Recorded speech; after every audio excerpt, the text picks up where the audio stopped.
Look around you. Really look at the life you've built, the routines, the obligations, the quiet, persistent hum of dissatisfaction that follows you through your days. Now ask yourself the most uncomfortable question of all. Is this life even yours? We are all haunted by a ghost. Not the ghost of a person, but the ghost of the life we were supposed to live. A life slowly sacrificed, piece by piece, on the altar of should and must. We wake up, we perform, we chase a horizon that never stops retreating, and we call it maturity. We call it responsibility. But deep down, you know the truth. This is a betrayal of the self you once promised you would become. You feel the weight of it, that heavy, sinking awareness that the most important parts of your story are happening somewhere else, in a parallel life where you had the courage to say no to the comfortable lie. The Stoics understood this trap well. Marcus Aurelius warned that our greatest enemy is not circumstance, but distraction. And the most refined distraction of all is time. We use the past as a warm blanket of regret, replaying old mistakes until we believe they define us. We use the future as a shimmering illusion, planning endlessly for a version of ourselves that will finally be ready. But listen carefully.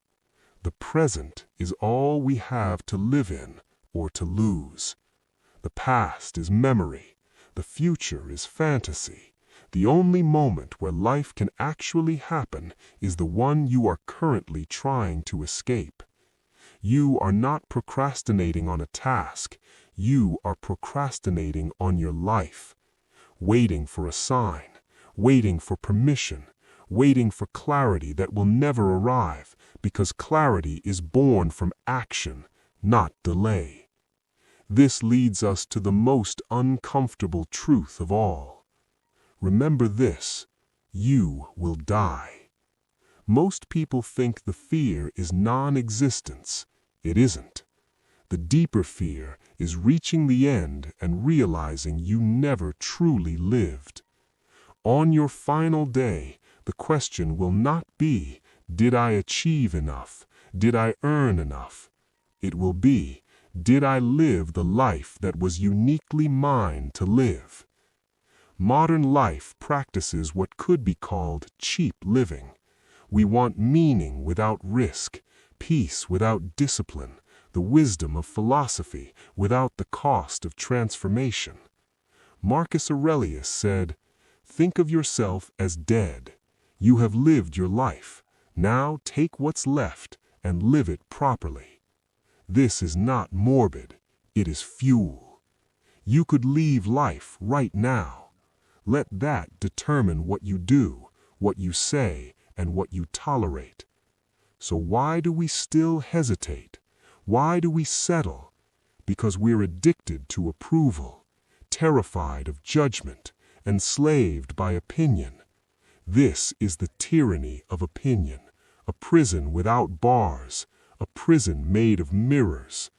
You allow the fears and projections of others to determine the size of your world. The Stoic response is simple and ruthless. Someone despises me? That is their problem.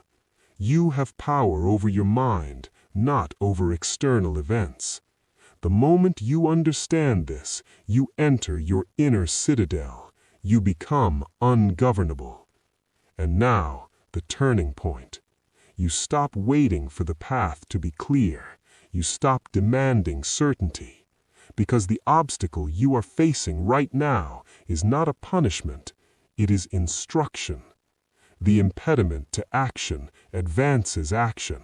What stands in the way becomes the way. The pressure, the conflict, the uncertainty, this is the curriculum. The obstacle is not blocking your life, it is shaping it. When you accept this, you practice Amor Fati, the love of fate.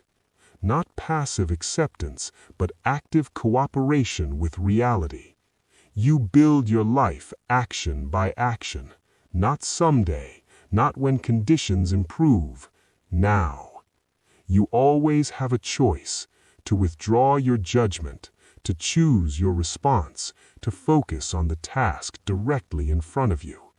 Your life is what your thoughts make it, and without a clear aim, you cannot live deliberately. The ghost of the unlived life is waiting, not for a dramatic declaration, but for a small, honest decision, right now. To stop avoiding the moment, to let the obstacle teach you, to live the life you keep postponing. The only life you have is the one you are avoiding. Stop avoiding it. Your story does not begin tomorrow, it begins now.